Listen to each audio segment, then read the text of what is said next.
Salve galera, tudo bem? Aqui é o professor Eufrásio e a gente vai falar agora sobre lançamentos, beleza? Antes de começar a falar especificamente de lançamentos, a gente precisa entender o que é o princípio da independência dos movimentos simultâneos. Vamos lá. Basicamente, gente, esse princípio da independência ele foi colocado ali por Galileu, que reparou uma coisa muito importante. Então, qual que é a ideia aqui?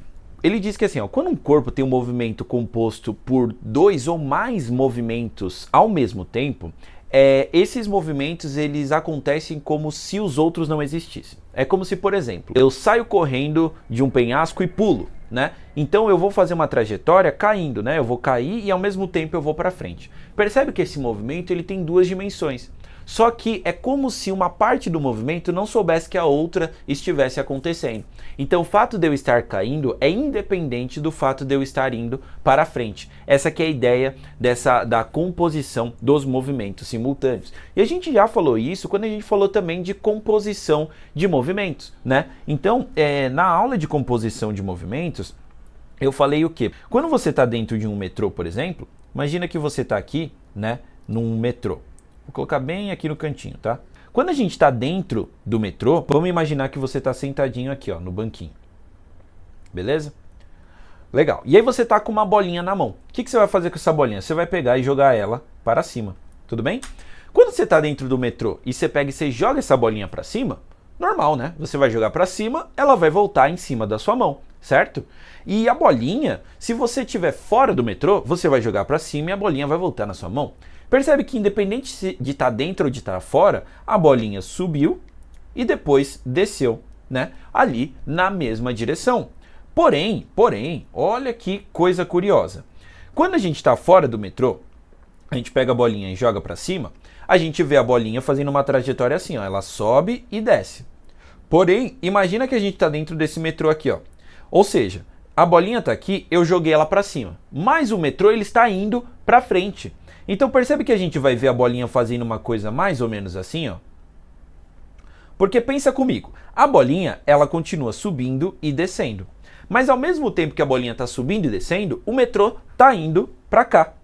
Então acabou que eu juntei dois movimentos simultâneos. Eu juntei um movimento de subida e descida com um movimento de ir para a direita. E isso no resultante deu um movimento que a gente enxerga de fora de um movimento de parábola. Vai ser um formato de parábola aqui, tudo bem? Então, gente, essa que é a ideia. A pessoa que está dentro ali no metrô não percebe o movimento do metrô. O movimento dela é independente, tudo bem? Um outro exemplo muito claro pra gente é a gente aqui na Terra. Então, por exemplo, eu estou aqui parado, certo?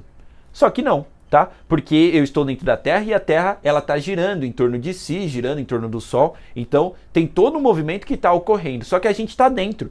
Então a gente não percebe isso, beleza? Então o movimento que a gente faz aqui, ele é independente do movimento do corpo que a gente está inserido, por exemplo. Tudo bem? Essa que é a ideia do princípio da independência de movimentos do Galileu. E aí eu tenho um exemplo muito legal que vai introduzir o nosso estudo de lançamentos. Eu sempre gosto de fazer essa pergunta porque ela dá uma confusão na nossa mente. Mas imagina assim, ó. Imagina que tem uma primeira bolinha aqui, ó. Essa bolinha da direita, que eu pego ela e abandono ela. Beleza? Então por isso que eu coloquei aqui, ó. Ela começou com uma velocidade 0. Ou seja, ela vai fazer essa trajetória de descida que eu coloquei em cinza aí. Beleza? Ela vai cair em linha reta. E a outra bolinha eu vou pegar e eu vou lançar ela. E eu lancei ela horizontalmente, percebe? Eu joguei ela totalmente na horizontal, nem um pouco para cima, nem um pouco para baixo. E a gente vai ver que, por existir a gravidade, que é o que puxa, a gente já falou disso em movimento vertical, né? Mas a gravidade, basicamente, ela vai fazer os corpos acelerarem para baixo. Então, por esse motivo, tanto essa bolinha como essa bolinha vão cair. Essa vai cair em linha reta e essa aqui, ao mesmo tempo que ela vai para frente, ela vai cair e ela forma esse ramo de parábola aqui, beleza?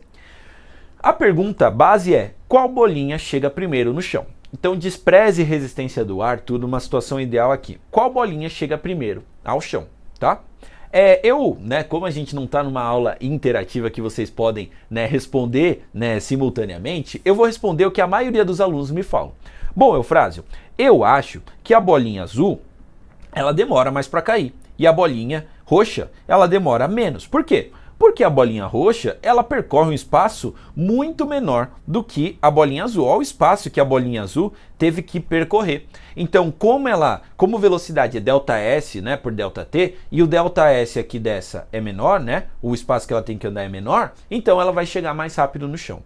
E talvez você tenha pensado nisso também, certo? Esse é o senso comum. Só que qual que é o ponto, gente? Princípio da independência dos movimentos. O que eu quero pensar para vocês? Vamos supor que existe um botão que a gente pode desligar a gravidade, tá bom? Desliguei a gravidade. Essa bolinha, eu abandonei ela. O que vai acontecer com ela, gente? Pensa, a bolinha ela tá aqui, se não tem gravidade, ela vai ficar ali. Imagina que ela está no meio do espaço, né? Ali ela vai ficar flutuando, parada naquele ponto.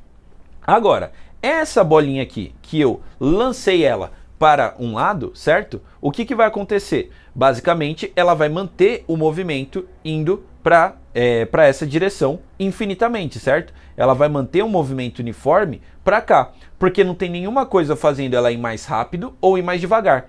E nem tem a gravidade para fazer ela cair, tudo bem? Então imagina, ó, eu tenho uma bolinha parada e a outra em movimento, tudo bem?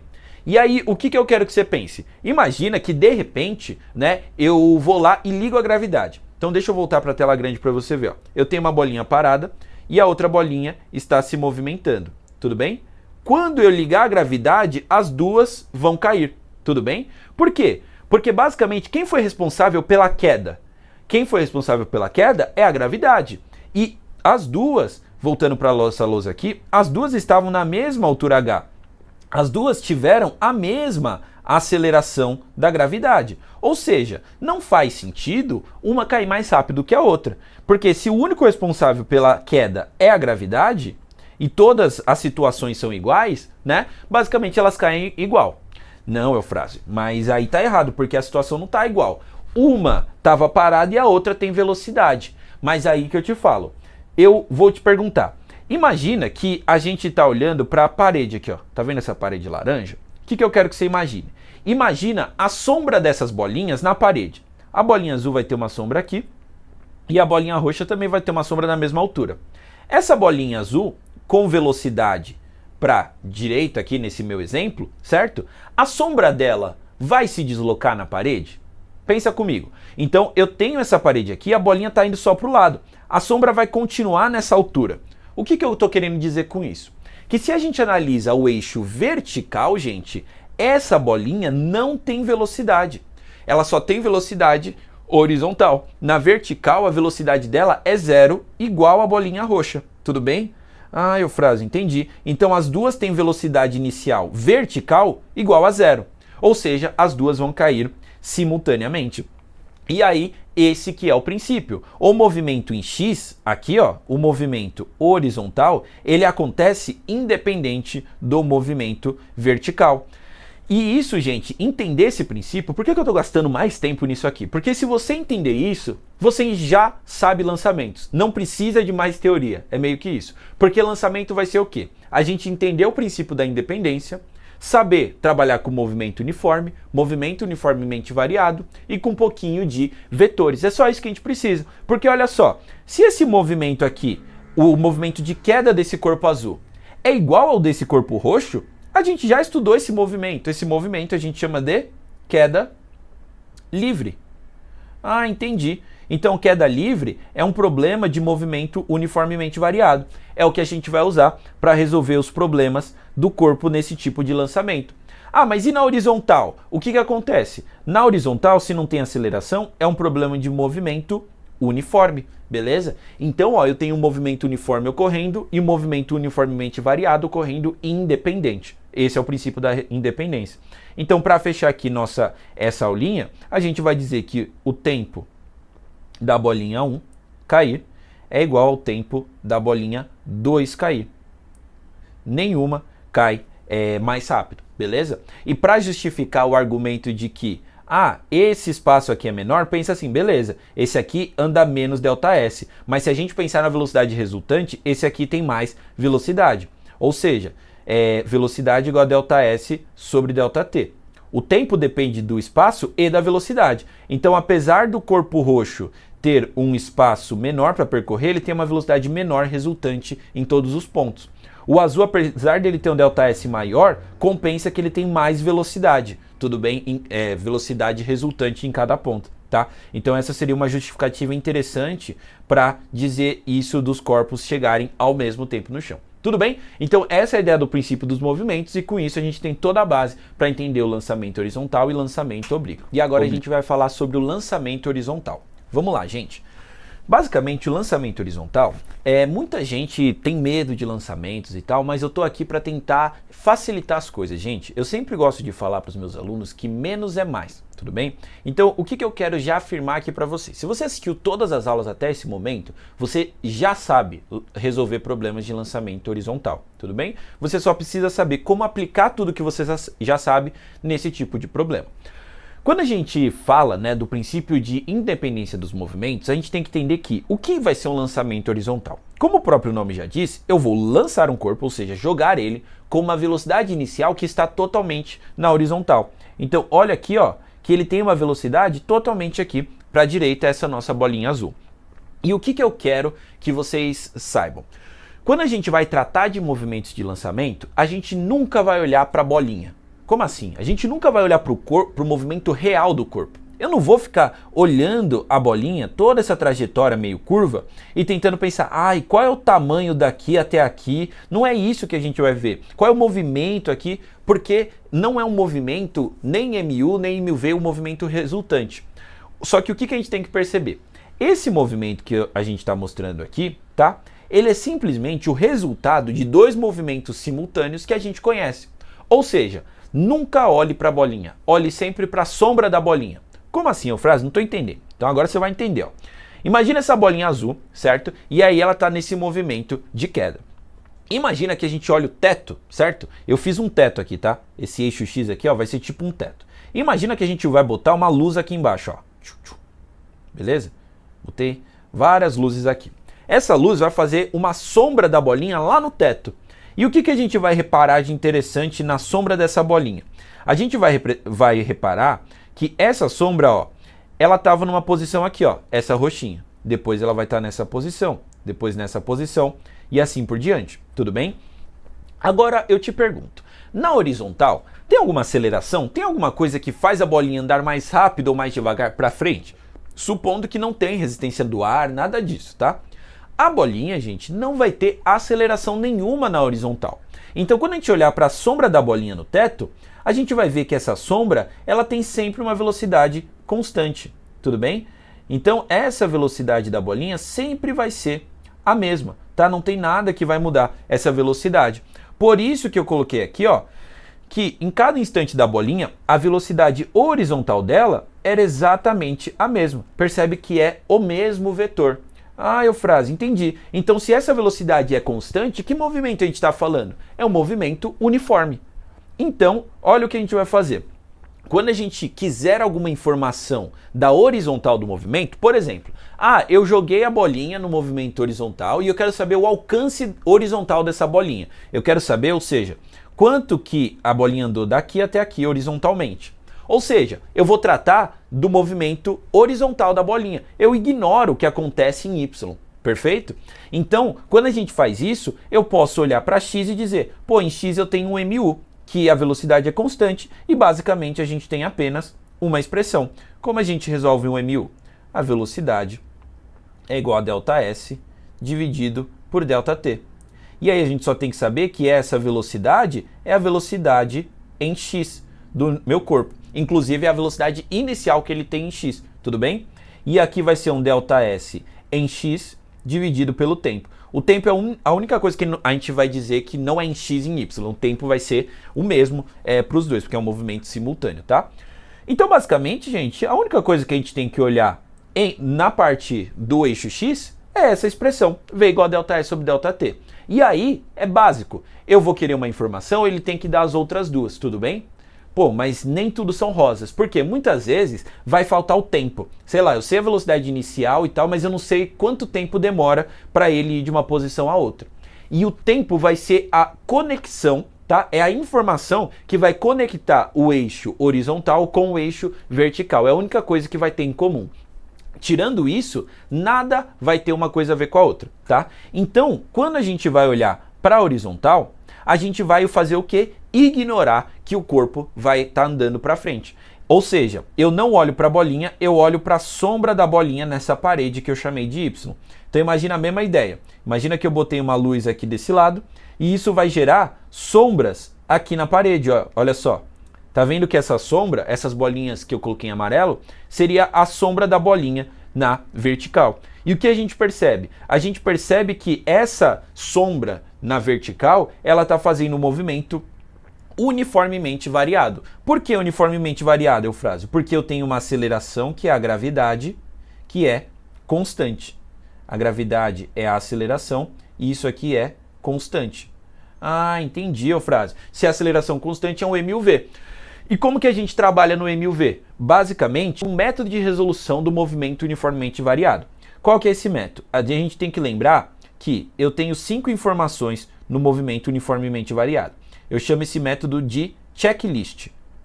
O que é o checklist? Ó, eu tenho a velocidade final, inicial, aceleração, ΔS e tempo. Pô, Eufrásio, eu tenho ainda dificuldade em MUV.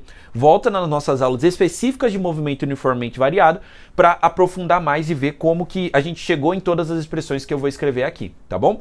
Mas a gente tem que lembrar que no MUV a gente tem algumas expressões. A gente tem essa aqui, ó, V igual a V0 mais AT.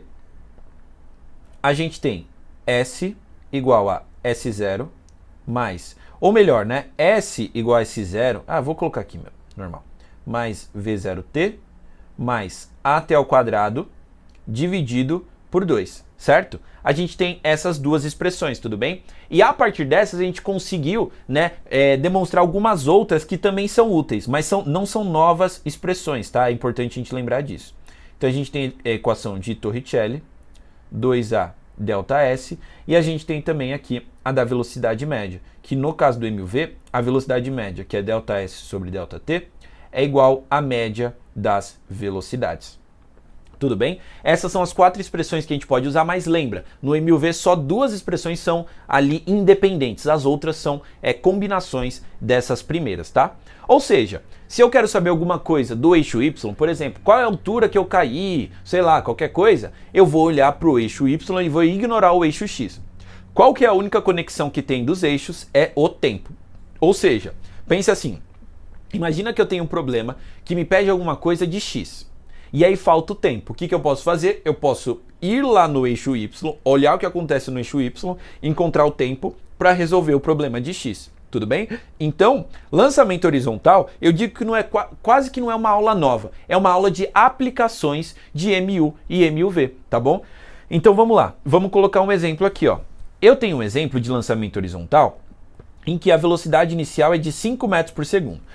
Cuidado, gente. O exercício, geralmente ele vai escrever assim, ó. A velocidade inicial do lançamento é 5. Só que isso é uma velocidade inicial horizontal, em X. Quando a gente for, sei lá, se a gente tiver que fazer uma análise no MUV, tá vendo que a gente tem uma velocidade inicial aqui? Não vai confundir. Se ele falou que é uma velocidade inicial horizontal, ela não é uma velocidade inicial na vertical, tudo bem? Então não é a mesma velocidade, tudo bem? A gente precisa saber fazer muito bem essa separação, senão a gente vai confundir, tá bom? Então vamos lá. Eu sei que o V0x é esses 5 metros por segundo, beleza? E aí ele deu o que pra gente? Ele deu a gravidade, que tem módulo aqui aproximado igual a 10, e a altura, né, dessa sei lá, né, dessa mesinha aqui, desse mini predinho aqui, é de 1,8 metros, tudo bem? 1,80 aí. Então, essa bolinha caiu dessa altura. E a gente quer fazer com que essa bolinha caia exatamente aqui num potinho. Então, qual é a distância X que a gente tem que colocar esse potinho para a bolinha cair exatamente lá, tudo bem? Então, vamos lá, gente. Eu vou ensinar para vocês passo a passo de como resolve um exercício desse. Primeiro passo, o que ele quer, tá? Todo exercício você tem que saber o que o exercício está pedindo. Ele está pedindo a distância horizontal X. Se é um lançamento, qual é a segunda pergunta? O que ele quer? É mais da horizontal ou é mais da vertical? É mais de X ou de Y? Aqui está óbvio que é de X. Ou seja, o que a gente vai fazer? A gente vai fazer uma análise em X. Então eu vou escrever assim, ó, em X. E destacar, em X a gente tem um movimento uniforme. E aí, gente, olha só, isso aqui não é um macete para resolver, é um método da gente pensar. Quando a gente tem um problema de MU, a gente tem que lembrar que a gente só tem uma única fórmula e a gente tem 3 informações. Então eu vou fazer um mini checklist de 3 informações: velocidade, ΔS e tempo, ok? Então o que a gente vai fazer? A gente vai circular o que a gente quer. A gente quer o quê? A distância horizontal, a gente quer o ΔS. E aí a gente vai dar check no que a gente tem. A velocidade horizontal em x, a gente tem, é 5. Então vou dar um check e escrever aqui, a gente tem, é 5 metros por segundo. E o tempo? Vixe, o tempo para chegar ali, a gente não tem. Ou seja, a gente tem um problema. No MU, como eu tenho apenas uma expressão, e lembrando que essa expressão é a expressão que V é igual a ΔS sobre ΔT, se eu tenho uma única fórmula, eu posso ter no máximo uma informação faltando. E aqui eu tenho 2 faltando. Ou seja, se eu quero ΔS, falta eu saber o tempo que demora para ele percorrer esse espaço. E foi o que eu falei. Sempre quando você estiver no eixo e faltar o tempo, vê se o outro eixo te dá, tá? Então eu gosto de falar que é tipo assim, ó, imagina você está em casa e você vai fazer um bolo. Aí tipo, faltou açúcar. Aí o que você vai fazer? Você vai lá no vizinho, vê se tem o açúcar, depois você volta e termina o bolo, beleza? Então ó, aqui faltou o tempo. Então eu vou fazer uma análise agora em Y e olha como eu já estou direcionado. Não é bagunçado o nível, a ordem de raciocínio. Eu estou indo por MUV, não é por acaso, é porque eu estou indo, ó, vou até escrever aqui, ó, buscar o tempo. Beleza? Porque vê se vocês concordam comigo. O tempo que vai demorar para a bolinha cair verticalmente é o mesmo tempo que demora para a bolinha percorrer a distância x, certo? Porque ela vai fazer esse movimento aqui, ó. Ela vai fazer aqui até cair aqui. O tempo que demora para ela vir daqui até aqui é o mesmo tempo que demorou para ela descer toda essa altura, beleza? Então, se é um MUV, eu já sei como resolver. O método de resolução é o checklist.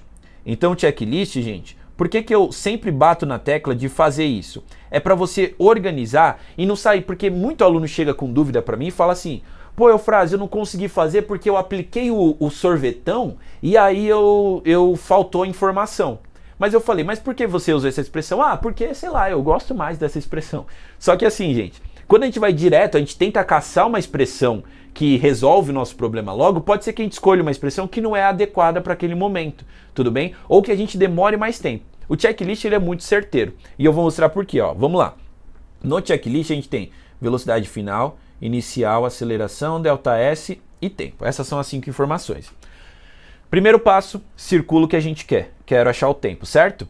Agora vamos ver as informações que a gente tem. Velocidade final. Bom, é a velocidade, né? Quando a bolinha chegar aqui, ó, vamos colocar. A velocidade horizontal dele vai ser a mesma, ainda vai ser 5. Mas a velocidade final aqui, que ele vai chegar, ela é desconhecida, né? Eu não sei com que velocidade que ele bate ali no chão, tudo bem? Então eu não tenho a velocidade final. A velocidade inicial em Y, aqui é muito importante a gente saber. O exercício não vai deixar isso claro, mas você já tem que entender que assim, se a velocidade inicial dele foi puramente horizontal, qual é a velocidade dele na vertical? Ele foi lançado, arremessado para baixo, um pouco para baixo ou um pouco para cima? Não. Então a velocidade inicial em Y do corpo no lançamento horizontal é 0. Tudo bem, gente? É só pensar, o corpo não foi nem lançado para baixo nem para cima, ele foi bem retinho. Então ele vai despencar na horizontal a partir de uma velocidade nula. Então eu tenho a velocidade inicial tudo em Y, certo? É 0. A aceleração eu tenho, tá? O que é importante, gente, a gente saber o nosso referencial, tá? Vamos considerar que para baixo é positivo. Aqui no lançamento horizontal, é interessante que a gente considere que o sentido na vertical positivo é para baixo, porque tudo acontece para baixo. A velocidade em todos os momentos ela vai ser para baixo e a aceleração também, beleza? Mas no lançamento oblíquo, que vai ser outro, vai ser mais importante essa questão do referencial, tá? Então a nossa aceleração, a gente sabe, como a gravidade aponta para baixo, igual ao nosso referencial, a nossa aceleração vale 10 metros por segundo ao quadrado. Foi dado. E quanto é o nosso ΔS? Ó, se a gente considerar que aqui é a minha posição 0 e eu vou crescendo o espaço para baixo, aqui vai ser a posição 1,8, né? O nosso ΔS aqui é 1,8. Ah, beleza. Então eu tenho ΔS também. Vamos lá, será que dá para resolver esse problema? Vamos ver. No MUV, o que eu falei? São duas expressões independentes, eu tenho duas fórmulas e as outras são combinações. Ou seja, num sistema, para a gente resolver, o número de incógnitas tem que ser igual ao número de equações, tudo bem? Tá? Então, se eu tenho duas equações só, eu posso ter no máximo duas incógnitas. Então, olha só, aqui eu tenho exatamente isso. Eu tenho exatamente duas incógnitas, que é o V final e o tempo, tudo bem? Então, vamos lá. Agora eu preciso fazer o quê? Eu preciso escolher uma expressão que tenha o tempo e não trabalhe com o V final, certo? Então, eu vou usar o V igual a V0 mais AT. Olha qual que é o problema. Aqui tem o V final. Não é a melhor fórmula para a gente usar, certo? Porque eu não tenho o V final. Se a gente olhar, a melhor vai ser essa daqui, ó. Vocês concordam comigo? Essa expressão, ela não trabalha com a velocidade final e tem o tempo. Então, vamos colocar aqui, ó. Então, o que a gente vai ter? A gente vai poder escrever, ó, vamos escrever a função horária do espaço assim, ó. Delta S é igual a V0t mais AT ao quadrado dividido por 2. Essa é a expressão, tá? Só pontuando, tá? Mais V0t mais AT quadrado sobre 2. A única coisa que eu fiz aqui para escrever delta S foi passar esse S0 para cá, negativo. Aí ficou S menos S0, que eu já escrevi como delta S. Tudo bem? Então, é só para explicar ali. Então, o que a gente vai ter? O nosso ΔS, tá claro, nosso ΔS é 1,8. Nossa velocidade inicial é nula. Então, isso aqui, esse termo, ele vai sumir, certo? Nossa aceleração é 10, dividido por 2 vai dar 5, né? Ou, vamos colocar aqui, ó, mais separado, 10t quadrado dividido por 2, tá? Esse 2, ele passa multiplicando, então a gente vai ter 1,8 vezes 2 vai dar 3,6. Igual a 10 vezes t ao quadrado, tudo bem? E aí, passando, né, dividindo por 10 dos dois lados, a gente vai ter que t ao quadrado é 0,36. Então, a raiz de 0,36, gente, vai ser 0,6. Beleza? Então, olha que interessante. É muito organizado o jeito. Eu fui em x, faltou o tempo. Eu vou no y buscar o tempo. Fiz o checklist, escolhi a expressão que me dá o tempo, encontrei o tempo. Agora, é o que eu falei, eu queria fazer o bolo, faltou açúcar. Fui no vizinho, peguei o açúcar, eu volto para terminar o bolo. Então, a gente volta aqui para x e agora a gente pode resolver. Nossa velocidade é 5, eu quero saber o ΔS, que é x, e o nosso tempo é 0,6. Portanto, passando 0,6 multiplicando, o nosso x vai ser igual a 5 vezes 0,6. Tudo bem? 5 vezes 6 é 30, como tem uma vírgula ali, vai dar 3 metros. Ok? Então, esse é um exemplo clássico de como a gente resolve exercício de lançamento horizontal. E eu não quero que você grave esse exercício, porque se você gravar o método que eu usei para resolver o exercício, o passo a passo de pensamento, qualquer exercício de lançamento horizontal, você vai conseguir resolver. Assim, quando a gente falar de lançamento oblíquo, vai ser a mesma coisa, a mesma ideia de raciocínio. E perceba, não tem matéria nova. É MU, MUV, e a gente só precisou entender o princípio da independência para tratar os eixos separadamente. Tudo bem, gente? Uma coisa adicional aqui, lembra que eu falei no momento que a gente não sabe a velocidade final com que ele chegou? Pode ser que o exercício perguntasse assim, ó, vamos colocar um adicional. Qual a velocidade que a bolinha atinge o chão? Tudo bem? Aqui tem uma coisa adicional, tá? Se ele perguntasse isso, qual a velocidade que a bolinha atinge o chão? Então, olha só, a bolinha, né? Vamos colocar o chão aqui. Vou replicar o desenho. A bolinha saiu daqui com essa velocidade inicial, fez esse movimento de queda e chegou aqui.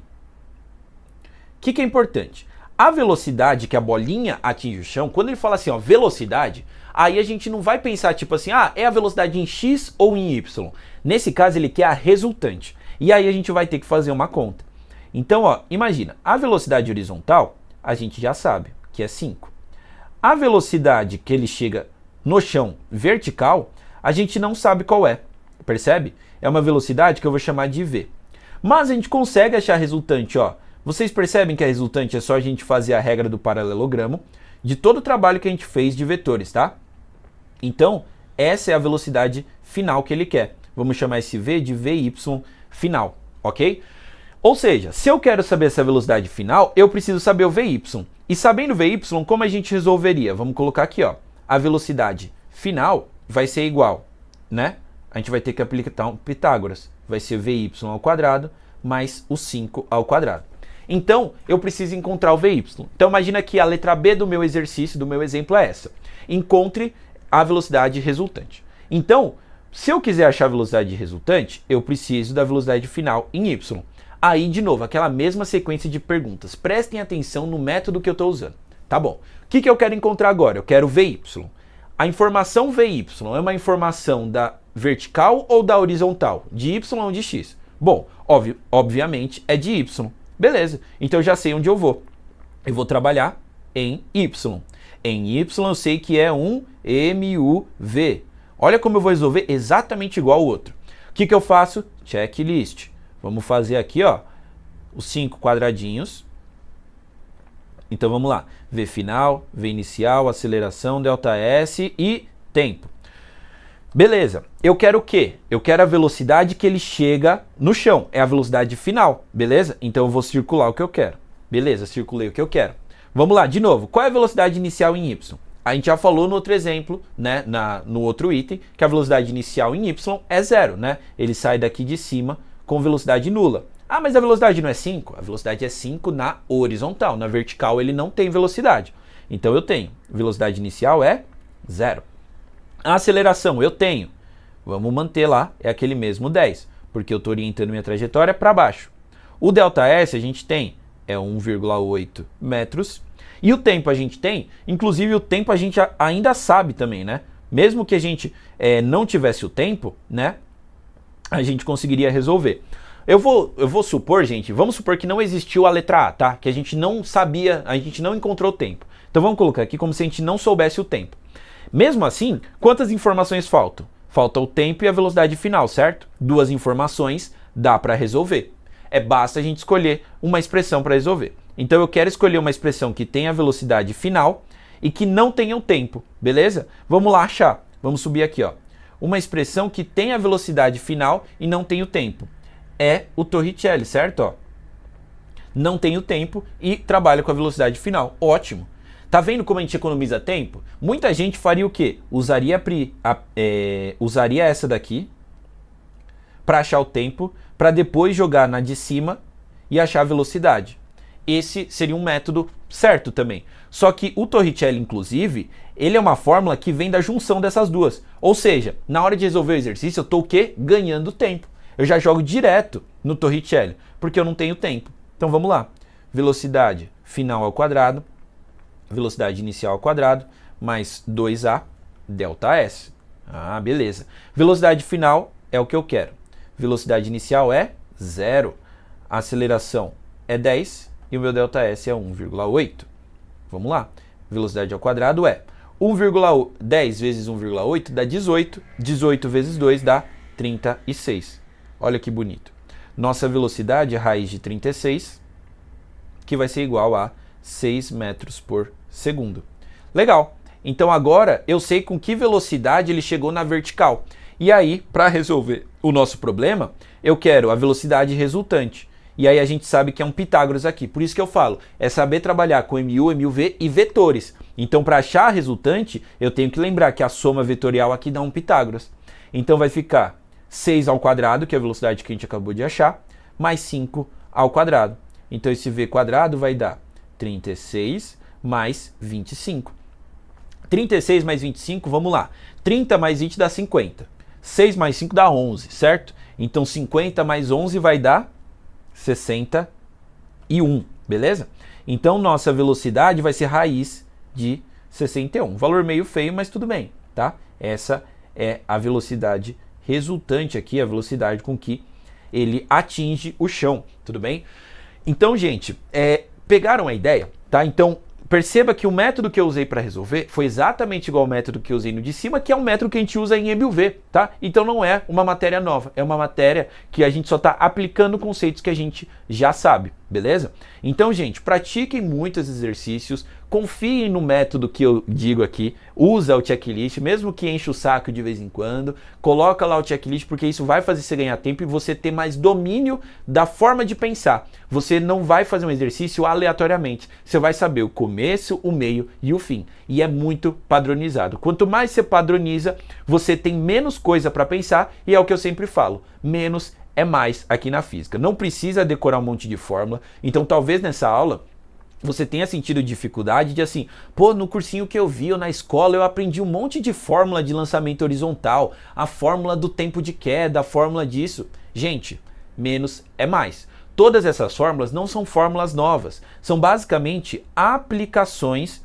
dessas expressões que a gente já aprendeu, tudo bem? Então, basicamente, o que eu fiz aqui, ó, eu calculei o tempo de queda, tudo bem? Eu calculei, só que eu não precisei de uma fórmula a mais para isso. Eu só simplesmente apliquei no que a gente já sabia, tudo bem? Então, lembrem-se sempre disso. Lançamento, se alguém ensinar diversas fórmulas para você, nem sempre é necessário. Ou se você usar as fórmulas, pelo menos saiba de onde elas vieram, para que você aplique com consciência, beleza? E isso não te confunda mais, já que você tem que lembrar de um monte de coisa aí para o vestibular. Show de bola? Então, boa sorte aí nos estudos e a gente se vê na próxima.